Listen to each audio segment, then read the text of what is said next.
Welcome to the NBA Coast to Coast podcast brought to you by thelines.com. Coming to you from the West Coast, Josh Lander, joined as always by Nate Weitzer. He's on the East Coast.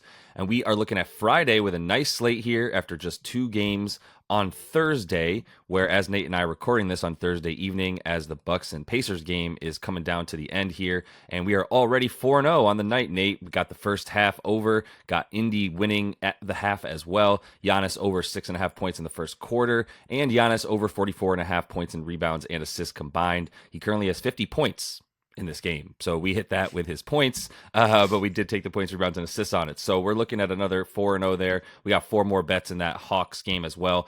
We're bringing you these videos each and every weekday, so continue to follow along, like and subscribe to that page. This is our best bets. We're also bringing you play props as well. Also want you to head to thelines.com, check out the written content we are throwing up on the site right now, and use the odds finder tool. It's called a prop finder tool as well. Make sure you're getting the best odds that are available to you. It's a nice little chart with all of that right in front of you. Nate, let's go ahead and run right into your first best bet, where the theme of the week has been fade the Clippers. Yeah, a little fade of the Bucks in the first half, and now fading the Clippers is what we're on. Eventually we'll get caught, but I don't think it's going to be on the last of their 4-game road trip here. In-season tournament in Dallas. Right now, Mavs -2. Bet that when it opened. It might get a little higher as people start to realize that the Clippers are just figuring this thing out. Ty Lue said, quote, "It might take 10 games to figure it out." And this is game 3 on the road against a really good opponent. Like, the Mavs have been great. They lost their last game, so you're getting a little value because Derek Lively was out sick, and his props are already up. He's coming back. They also got crushed on the boards by those big Raptors, got bullied. You think the Clippers can do that? I do not. The Clippers are playing, 4 wings and guards and Zubac. They're 27th in rebounding rate compared to Toronto, which is 1. They've been out-rebounded since getting Harden, or in their last 3 in general, out-rebounded by 7 per game. They have the second worst offensive rating in that span. And most importantly, they are -22 net in the fourth quarter. So if this is a close game, as the line is indicating, like, I love the Mavs in a close game. They are a league best +57 in the clutch time right now. In clutch time, in games within 5 points down the stretch. As we know, Luka, Kyrie both can get their buckets. They're second in fourth quarter scoring, also 9th in fourth quarter defense this year. Also, number 1, limiting free throw attempts on the defensive end, and number 10, forcing turnovers. So James Harden, if you're going to try to play Harden ball, probably not going to happen against this particular team. They now have Grant Williams, who's given them a great defensive identity. Lively, already talked about the Rook has just been great in terms of a star in his role. +8.5 net rating when he's on the floor. And I mean, it's more just about let's fade the Clippers. Like, they're trying to figure it out. Harden and Westbrook at this stage in their career are very clunky together. Maybe they were always a little clunky, and that's why Harden came off the bench when he was at OKC. But I digress. Like, this could be as much about just saying, like, look, the Mavs at home in this environment, they lost their first in-season tournament game last week to Denver, at Denver. Mavs have been great at home. Luka has been great against the Clippers. He averages 40 points per game his last 7 against them. This Mavs team beat the Clippers with PG and Kawhi active and no Luka last February. So Kyrie ran the show, and this is just a different squad this year. Like I said, Grant Williams coming in, Tim Hardaway playing really well, and just sort of a different identity to turn the page after they had their 10, 20 game stretch of just abysmal play. And they were able to bounce back after the offseason. And right now the Clippers are in that sort of muck. Yeah, the muck gets muckier. I was kind of wrong, and I think a lot of people were, when Russ Westbrook came to the team, and we were like, what are we doing here? Like, we've already got 2 guys that need the ball, whatever. And it's not like we really got a full sample of the 3 of those dudes playing together. Kawhi never really played, or PG didn't then come to playoffs, and Kawhi's out right away, etc. But I would still say that the Russell Westbrook experiment up to the this point has been like a success as far as especially compared to what other people might have thought. But you're just throwing another guy in there that isn't even really like Russ in a lot of ways, but it is in that if he's not on the ball, unfortunately, like sometimes, he doesn't do as much off of it. Now, Russ has come to play and done that for them, and that's why he's been a success on this team, but Harden hasn't, and just the one person standing out there 30 feet away, not good. Everything else you said about Dallas, I totally agree with. You know how much I love Lively after watching him play a few games. And like you said, just doing what is needed of him as a rim running center, and blocking some shots and defending a lot more of the paint than they've had. So I'm with it. Continue to fade them. And I think that the Mavs will probably continue to surprise us this season as a team that is better than we all thought as well. So, or most of us anyway. Let me go ahead and talk about a game that's really interesting right now, Nate, because we started doing research for this video, obviously Thursday afternoon and late morning even, and we were looking at this OKC Sacramento game going, OKC, they should not be dogs, even if Fox plays and is not that healthy, but plays, still kind of like ruled Fox. He's ruled out. That's what I'm saying, but I'm totally getting there. I know he's ruled out. Oh yeah. And like I understand that at this point. So it's just weird though because the lines got taken down is the way what I'm getting to. So like we start doing research, we like the Thunder. It's at 2.5 points that we're getting from them. Fox is then officially declared out like in between then and when we're about to record. And so now it's kind of like it's down. And by the time people are watching this video when it comes out early morning, I imagine that the Thunder will be favored once again.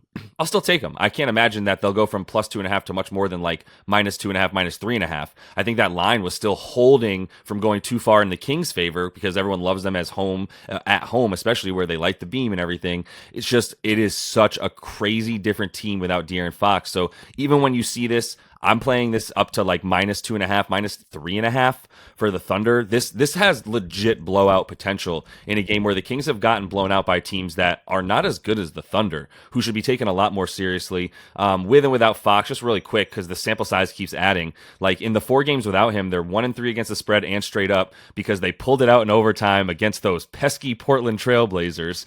105 offensive rating and 102 points per game. Doesn't sound like a lot, and it's not, but it's even sounds like even less when you consider that in the 3 games with Fox they were scoring 125 points per game. The offensive rating is like, it's much better, but it's really the pace that is the reason for so many more points. The defensive rating is actually better with Fox in there. It's 112 with him. It's 116, almost 117 without him. So it's not like, he gets out and in there and they don't play defense. They just play faster, but they play better.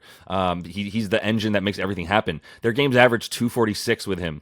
They've averaged 214 in the last 4 without him. A big reason for that, which I will talk about in player props, is Keegan Murray, who's a guy that they definitely need as sort of a third scorer, as a third scorer, especially when Harrison Barnes fluctuates between scoring anywhere from 8 points to 17 points. It's really not good enough to be considered your third guy. And Keegan Murray is really good when Fox is in there. He's above 12 points a game. He's up above 40% from 3 and from, the field. Without him, it's just those shooting splits drop. He's not a guy that really has learned to create his own shot at this point. So he's down to 37% from the field, 30% from deep when D-Fox is not in there to really get everything going and then feed him out there.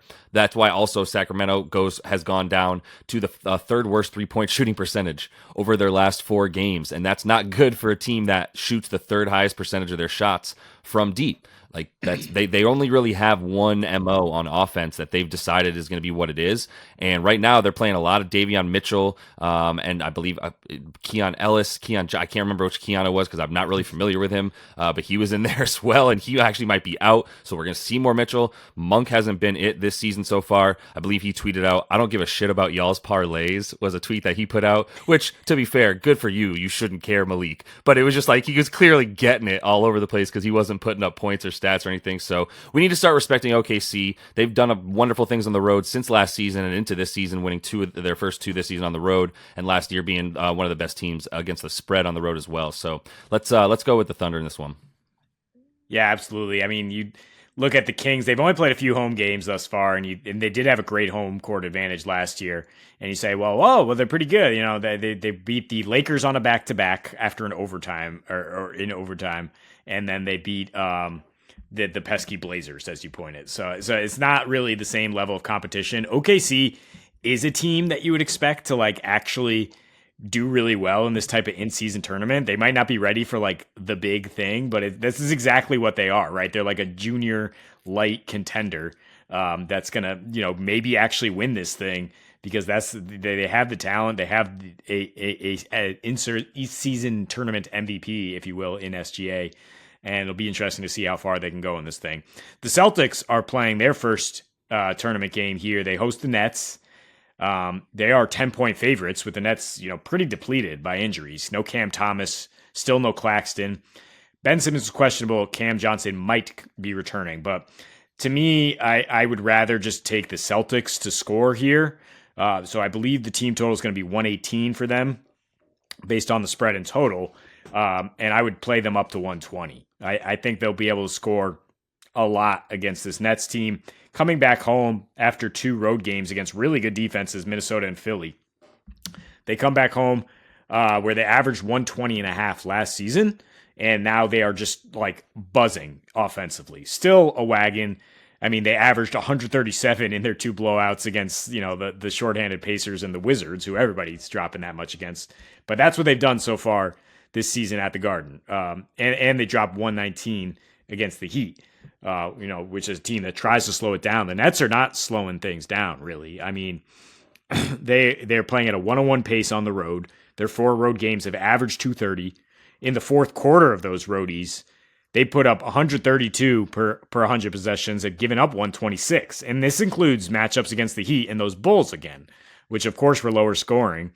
But they gave up 123 to the Mavs and the Hornets in those road games. So, I mean, the Celtics getting Derek White back, who did not play in the first meeting between these teams. Celtics still dropped 124 without White, who is a glue guy, an absolute great connector. While he might not be the guy scoring, like he gets their ball moving and gets those open shots. Both these teams are really up there in terms of 3-point attempts. The Nets got plenty of hoists up last time they met, and the Nets are also dead last in forcing turnovers, allowing the 6th most threes. So if the Celtics start hitting, it could definitely be one of those avalanches we've seen at the Garden so far this year. Yeah, 100%. With Nick Claxton continuing to be out, it's like that's really what they had down low last year and this year. Their defensive rating is suffering. I mean, really, also say what you want, like Cam Johnson being out, the other guys that have been missing a few games here and there. It's the wing depth that they kind of rely on, with at least a dude who's an athletic shot blocking center, who can at least slow guys down and do his thing defensively. So yeah, I think this has complete blowout potential, to be honest, because the thing that would probably have kept them from getting blown out is Cam Thomas.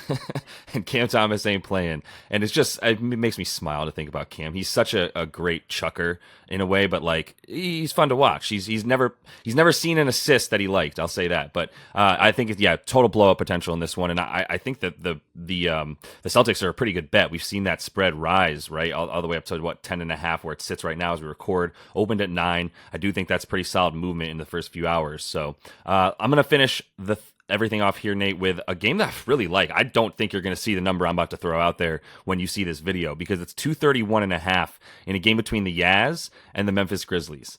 And it opened at 234.5. And that's one of those things too, where I'm sure anybody who is looking at these lines early and hawk-eyeing them just was like immediately blindly just like, great, awesome, under on all day on that. We've got a Memphis team at home. It was totally bloated by the fact that these two teams played recently. So just to be very clear, I'm going under 231.5. I think this is going to probably be around 228.5 by the time that people see this. I'm still going under that number, by the way. Under 228 is still good enough, close enough to 230, which is my magic number to go under for sure in this game. So there's 2 Memphis games this season that have reached 230 points total. That was that one game was at Utah. That was 110 to 124, and the other one was at home in Memphis, but it was versus Dallas, where, good Lord, Kyruka just ate them alive, and we know what Dallas be like, so let's just leave that alone. But the other one was Utah on the road, and there's just such stark differences between Utah at home and on the road, where they have one of the best NBA home court advantages, for sure. They always do, year in and year out. At this point this year, it's very stark. Like I said, 120 points per game in the 4 home games they played versus 105 games. 105 points per game on at home, right? On the road. You get what I'm saying? I'm stumbling over it, but there's been 5 games on the road, so it's equal sample size. They're 0-5 when they get on the road, playing at 100 pace versus 104 pace at home. They have a -18 net rating on the road, and look, they played some good teams at home when they've been on the road. Like they had to play Denver at home, and then they played the Suns as well, but it's not like there's been that much difference in the competition other than that, to be honest with you. And it's really the same, like I said, same as last season where they averaged 4 more points per game at home than they did on the road. It's not even really worse defense. It's just much worse offense. And this is just a situation with Memphis where, like, come on, man, like they can't score. It is a problem. Say what you want, but like Tyus Jones, DeAnthony Melton, all these guys that were there and are no longer there to sort of make up for Ja when he's not in, that's not there right now. And that's been a huge problem for guys like Jaren Jackson as well. I don't think they're going to be able to score very much themselves, but I know that you like guys like Marcus Smart to be able to lock up some of the guards on Utah who do not play a lick of defense, by the way, which isn't really going to be a problem because you're not generating much offense from this Memphis backcourt right now to really worry about it. Yeah, exactly. You look at the Jazz on the road this year, and if anything goes over, it's because the other team drops like 130, and Memphis is just not capable of doing that right now. And you mentioned Marcus Smart, who, yeah, I like his defense, but it's just a huge difference in style of play when you used to have Ja Morant buzzing up and down the court, and now you have this, like, really, it's a square peg in a round hole. It's Marcus Smart, even in the modern NBA, no matter who he's playing with. He's just not quick enough with his decision making and with his passing, and he's not a good enough shooter to be part of an elite offense at this point. I mean, I just look at how good the Celtics offense is without him and how bad this Grizzlies offense is this year, and that's kind of the conclusion. But I do think Memphis will get some grit and grind going. I'm looking at some unders for the Jazz. Jordan Clarkson probably, because Smart should be all over him. But I like the under for the game, yeah, because I think that's the best way to just approach it, is just fade this Jazz offense on the road. Absolutely, which is a nice little tease and foreshadow for the Playa Props video, which is also up today. Make sure you check that out. We are staying wicked hot here. I was telling everybody, even on my other podcast, the Land Your Bets one and this one as well, we're going to get hot. We have our run coming, and we have like a solid 4 to 5 of them, very, very much so. So, like, I think we're definitely on that heater right now, as we have a pretty good groove for who's in and out of these lineups. But that's all the time we have for you. Continue to follow along. Subscribe to that page if you would. Like the video. Much appreciated. And until we see you next, happy betting.